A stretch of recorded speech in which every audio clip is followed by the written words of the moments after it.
Okay, yesterday we had begun हमने social interaction processes का जिक्र करना शुरू किया था। ठीक है, तो उसमें हमने सबसे पहले कंपटीशन पढ़ा, फिर उसके बाद हमने कन्फ्लिक्ट पढ़ा, फिर हमने कॉपरेशन पढ़ा, कॉपरेशन के बाद कल हमने अकोमोडेशन पढ़ा। Today we are going to move towards assimilation. Assimilation का प्रोसेस एक ऐसा प्रोसेस है कि इसमें अक्सर जिस तरह कल हमने अकोमोडेशन का पढ़ा, अकोमोडेशन में हमने ये पढ़ा था कि कोई भी जो कन्फ्लिक्ट होते हैं या कोई भी जो डिफरेंसेस ऑफ ओपिनियन होते हैं वो खत्म नहीं होते, rather they are adjusted and they are cool down for some particular period of time. ठीक है, लेकिन एसिमिलेशन उससे थोड़ा सा अलग है।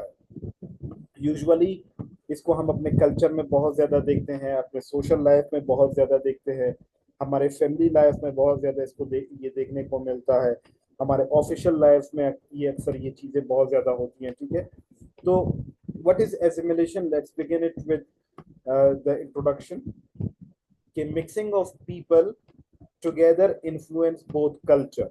Then they adopt and merge and belong to one culture known as assimilation. यहाँ पर क्या होता है कि जब बहुत सारे लोग एक दूसरे के साथ इंटरेक्शन में आते हैं, तो बहुत सारे लोग एक दूसरे के सामने आते हैं, ठीक है, दो या दो से ज्यादा लोग, तो उन हर एक शख्स का दूसरे शख्स पर कुछ ना कुछ इन्फ्लुएंस होता है। ठीक है, तो जब दो या दो से ज्यादा डाइवर्स बैकग्राउंड वाले, हेट्रोजीनियस बैकग्राउंड वाले लोग एक दूसरे के साथ मिलते हैं, एक दूसरे को इन्फ्लुएंस करते हैं, एक दूसरे के साथ डाइवर्स ओपिनियंस या डिफरेंट कल्चरल इथोस शेयर करते हैं, तो वो एक दूसरे को इन्फ्लुएंस करने के साथ साथ अपने आइडियाज को मर्ज कर लेते हैं, और आइडियाज की मर्जर से एक नया आइडिया वजूद में आता है जिसे हम एसिमिलेशन कहते हैं।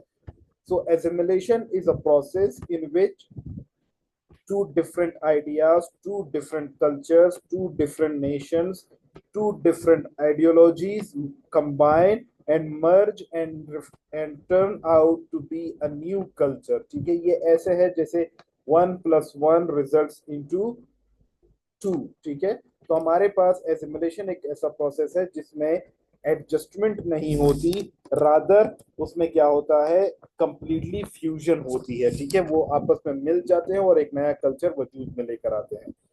जैसे कि आपने देखा होगा कि हमारे यहाँ डाइवर्स बैकग्राउंड में, जिस तरह हमने उसको फैमिली में पढ़ा कि हमारे पास एक्सोगेनियस मैरिजेस होते हैं। ठीक है, खानदान से बाहर शादियां की जाती हैं। एक्सोगेनियस, एक्सोगेनी मीन्स खानदान से बाहर शादी करना। ठीक है, तो क्या होता है, फॉर एग्जाम्पल अगर एक पश्तून एक बलोच के साथ शादी करता है, तो दोनों डाइवर्स बैकग्राउंड के होते हैं, दोनों की कल्चरल रिवायात मुख्तलिफ होती हैं, दोनों के लाइफ स्टाइल मुख्तलिफ होते हैं, तो वो जब किसी फैमिली कोई फैमिली बनाते हैं, तो वो फैमिली एक उनके जो बच्चे होते हैं वो कुछ कैरेक्टरिस्टिक्स वालदा की तरफ के और कुछ कैरेक्टरिस्टिक्स वालिद के तरफ के लेकर एक नया कैरेक्टरिस्टिक्स वाला जो है ना ह्यूमन बीइंग वजूद में आता है। ठीक है, जैसे हम अक्सर देखते हैं, हम कहते हैं कि पश्तूनों में कासी ट्राइब जो है उन्होंने खानदान से बाहर बहुत ज्यादा शादियां की, बहुत ज्यादा एजुकेटेड हो गए, बहुत सारे मुल्क छोड़कर दूसरे ममालिक चले गए, तो आज हम उनका देखते हैं, उनका लाइफ स्टाइल देखते हैं या उनकी लैंग्वेजेस को देखते हैं, तो वो इंटायरली डिफरेंट है आम पश्तूनों से। तो क्या हुआ, उनके दरमियान एसिमिलेशन हुई, उन्होंने पश्तो में भी अंग्रेजी के अल्फाज जो है ना शामिल करना शुरू कर दिए।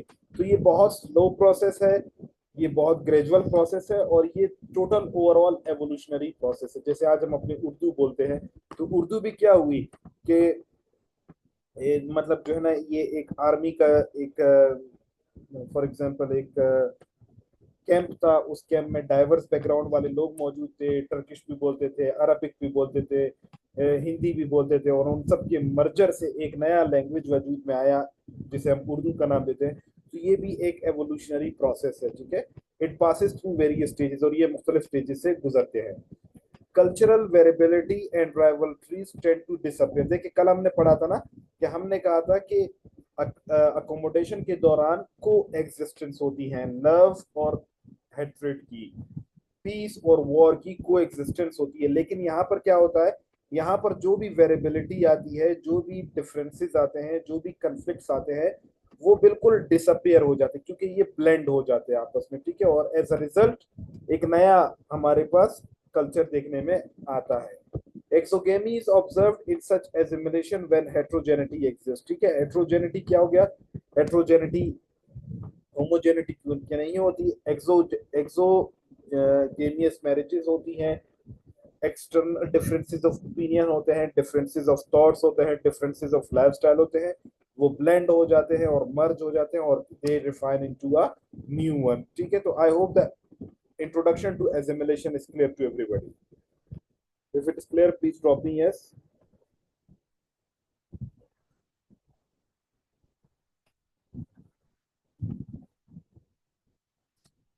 देखिए, एसिमिलेशन गजन एसिमिलेशन एक ऐसा प्रोसेस है जिसमें आइडियाज डिसअपेयर हो जाते हैं, वो इन्फ्यूज हो जाते हैं, वो मिक्स अप हो जाते हैं और मिक्सचर के बाद एक नया आइडिया वजूद में आता है। मिसाल के तौर पर ये ऐसे है जैसे 1+1, डिजिट 1 डिजिट 1 दोनों मिलकर 11 नहीं बने बल्कि दोनों मिलकर 2 बने। तो यहाँ पर भी इसी तरह होता है कि आप कोई भी एसिमिलेशन में आप मुख्तलिफ डाइवर्स बैकग्राउंड के लोगों को, फॉर एग्जाम्पल ये इसकी सिंपल मिसाल ऐसे ले ले जैसे एक बच्चा है, उसका वालिद डिप्टी कमिश्नर है और उसकी वालदा आलिमा है, ठीक है। तो अभी यहाँ पर डिफरेंसेस ऑफ थॉट्स आ रहे हैं, डिफरेंसेस ऑफ प्रोफेशंस आ रहे हैं। तो उनका जो बच्चा पैदा होता है और वो बच्चा जब ग्रूम होता है, ठीक है, तो यहाँ पर क्या होता है कि उसका जो बेबी है या जो उसका ऑफस्प्रिंग है वो साइमल्टेनियसली वो रिलीजियस आइडियाल्स को भी अपने साथ कैरी ऑन कर रहा होता है और अपने ब्यूरोक्रेटिक नेचर को भी अपने साथ चला रहा होता है। तो एज अ रिजल्ट उसकी जो पर्सनैलिटी होती है वो एक एसिमिलेटेड टाइप ऑफ पर्सनैलिटी होती है। इसका मतलब है neither he is rightist nor he is leftist, he has joined and merge into a new one.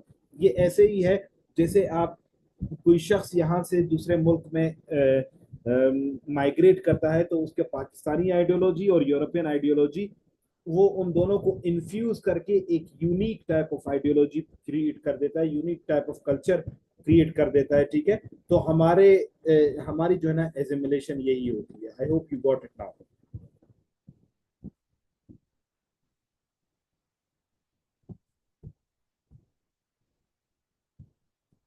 Diffusion में आगे जाकर मैं आपको बताऊंगा डिफ्यूज में क्या होता है कि डिफ्यूज तो हो जाते हैं लेकिन when you get back to your original positions, अगले अगले उसमें हम कल्चरेशन में पढ़ेंगे और डिफ्यूजन में पढ़ेंगे तो मैं आपको फिर बताऊंगा कि क्या डिफरेंसेस है।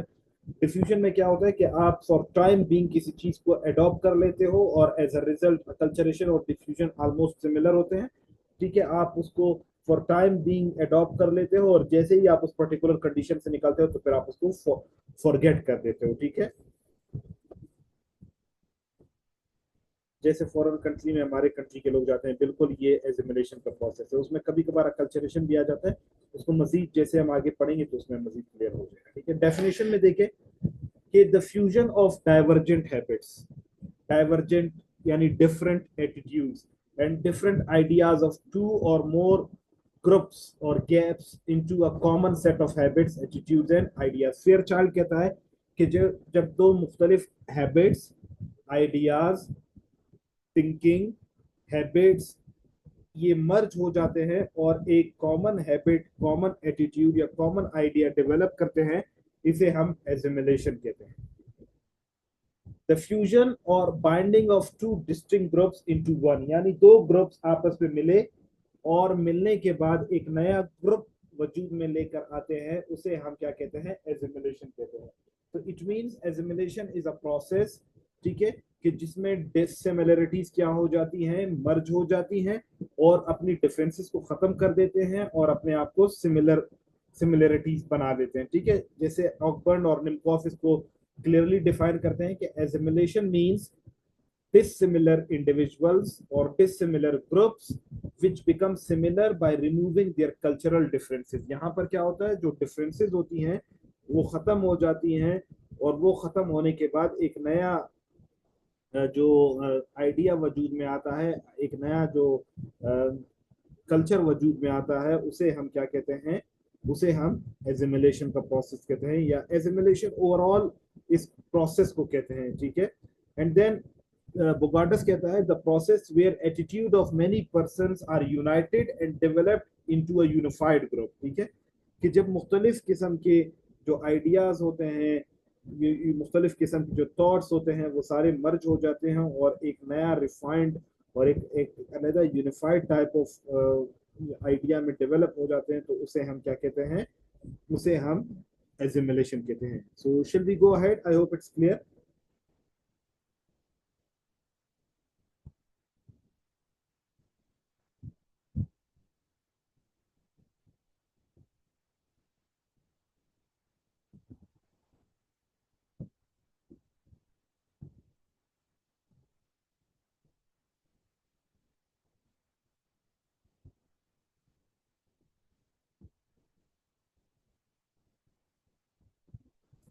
Okay, then forms of assimilation, ठीक है, किस किस किस्म की एजिमुलेशन हो सकती है, क्या क्या टाइप्स उसमें आ सकते हैं, या क्या क्या चीजें इसमें हम पुट अप कर सकते हैं. ठीक है, एजिमुलेशन क्या करता है, एजिमुलेशन सबसे पहले हमारे सेंस को ब्रॉड करता है, ठीक है, क्योंकि एजिमुलेशन ये नहीं होता कि आप अपने आप को रिस्ट्रिक्ट रखें. एसिमिलेशन उस वक्त होता है जब आप में जीनोसेंट्रिक आइडियाज होते हैं, यानी आप अपने साथ साथ क्या करते हो, आप दूसरे के आइडियाज को भी एक्सेप्ट करते हो, उसको सपोर्ट करते हो और उसको इनकरेज करते हो.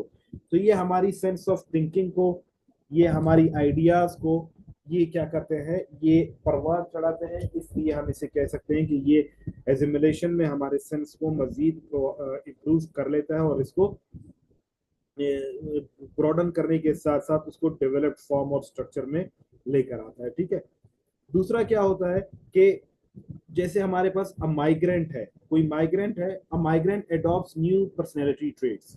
मिसाल के तौर पर आप यूरोपियन कल्चर चले जाते, यूरोप चले जाते हैं, किसी भी कंट्री चले जाते हैं, तो वहां पर आप क्या करते हैं, आप उनके लाइफस्टाइल को अडॉप्ट कर लेते हैं. ठीक है, आप आपका जो लाइफस्टाइल होता है और जो यूरोप का लाइफस्टाइल होता है उनमें डिफरेंसेस होते हैं, लेकिन आप क्या कर देते हो, आप अपने आप को इन दोनों आइडियाज को मर्ज कर देते हो. आपकी थिंकिंग पाकिस्तानी होती है लेकिन आपका लाइफस्टाइल यूरोपियन होता है. तो आप क्या करते हो, आप ड्रेसिंग उन्हीं की तरह करना शुरू कर देते हो, आप उनकी उनकी तरह बात करना शुरू कर देते हो, लेकिन स्टिल आपके आइडियाज, आपके कुछ ना कुछ चीजें वो होती हैं जिनको आप कभी फोर्सेक या प्लीज नहीं कर सकते. ठीक है, and then new patterns of life in change environment. हम हमारे आसपास क्या होता है, रिलीजन एज वेल. ठीक है, रिलीजन को कभी कभार हम बिल्कुल मिक्सअप कर देते हैं और कभी कभार रिलीजियस आइडियोलॉजीज हमारी हमेशा इंटेक्ट रहती हैं. ठीक है, मुसलमान है, ईद की नमाज है, रोजे हैं, वो चाहे वो जिस मुल्क में भी रहे, जिस लाइफ स्टाइल में भी रहे, लेकिन वो अपने उन चीजों को फॉलो करता है. ठीक है, तो जरूरी नहीं है कि आप कंप्लीटली वो करें, लेकिन क्या होता है एसिमिलेशन में आप अपने आप को क्या करते हैं, आप अपने कल्चरल लाइफस्टाइल को अडॉप्ट करते हैं. ठीक है, new pattern of life in change environment. जब आपके इन्वायरमेंट चेंज होता है तो आपका पैटर्न ऑफ लाइफ भी चेंज हो जाता है. फॉर इंस्टेंस, आज आप यूनिवर्सिटी में पढ़ रहे थे, ठीक है, तो यूनिवर्सिटी का लाइफस्टाइल आपके साथ अलग था. जैसे ही आप अभी प्रोफेशनल लाइफ में आएंगे तो आपका लाइफस्टाइल बिल्कुल चेंज हो जाएगा. क्या हुआ कि आप अपने आइडियाज को with the passage of time, जैसे हम नहीं कह रहे थे कि पर्सनैलिटी डेवलपमेंट में बार बार हम जिक्र कर रहे थे कि पर्सनैलिटी क्या होता है, इट इज द सम और it is the totality of one's experiences. तो हम क्या करते हैं, एवरी नाउ एंड देन अपने एक्सपीरियंसेस को चेंज कर रहे होते हैं और फिर वो आहिस्ता आहिस्ता हमारे पर्सनैलिटी का, हमारे कल्चर का हिस्सा बन जाते हैं. ठीक है, अगर तो ये हमने कहा था कि ये ग्रेजुअल प्रोसेस है. एसिमिलेशन का जो प्रोसेस है वो बहुत आहिस्ता आहिस्ता एसिमिलेशन की तरफ जाता है. तो इसमें इसकी स्पीड का अंदाजा लगाने के लिए अगर डिफरेंसेस हमारे पास ज्यादा होती हैं तो ये स्पीड इसकी मुश्किल होती है, इसमें बहुत ज्यादा टाइम लगता है, लेकिन अगर डिफरेंसेस कम होती है तो ये बहुत आसानी से हो जाता है. फॉर इंस्टेंस, अगर किसी पाकिस्तानी शख्स को अगर इंडिया में लेकर जाया जाए तो वहाँ के वो कल्चरल ट्रेड्स को, उसके आइडियाज को या उसकी थिंकिंग को बहुत जल्दी एक्सेप्ट कर लेगा. क्यों? क्योंकि वहाँ पर इतनी ज्यादा डिफरेंसेस नहीं है पाकिस्तानी कल्चर से.